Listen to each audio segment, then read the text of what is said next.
A Rajan ചോദിച്ചു.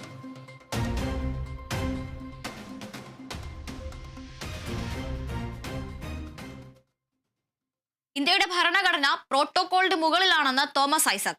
ഇന്ത്യയുടെ ഭരണഘടന അനുസരിച്ചാണ് സർക്കാർ പ്രവർത്തിക്കുന്നത്. ഇന്ത്യൻ ഭരണഘടനയിൽ എവിടെയാണ് കാവിക്കൊടിയെന്നും ഗവർണർ മനസ്സിലാക്കേണ്ടത് അദ്ദേഹമല്ല ഭരണാധികാരി എന്നുമാണ്. BJPയുടെ ചട്ടുകമായി ഗവർണർ മാറിയെന്നും അദ്ദേഹം പറഞ്ഞു.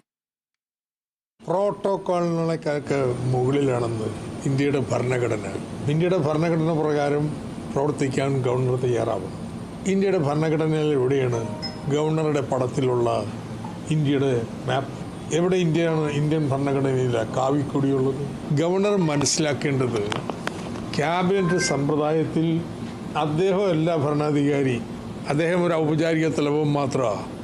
മന്ത്രിസഭ പറയുന്നതനുസരിച്ച് അദ്ദേഹം പ്രവർത്തിക്കണ്ടേ? ഇപ്പം അങ്ങനെയല്ല ഭാവം. അപ്പം അതുകൊണ്ട് ഇതെന്തോ നിലച്ചിറങ്ങിയ മോട്ടില്ല.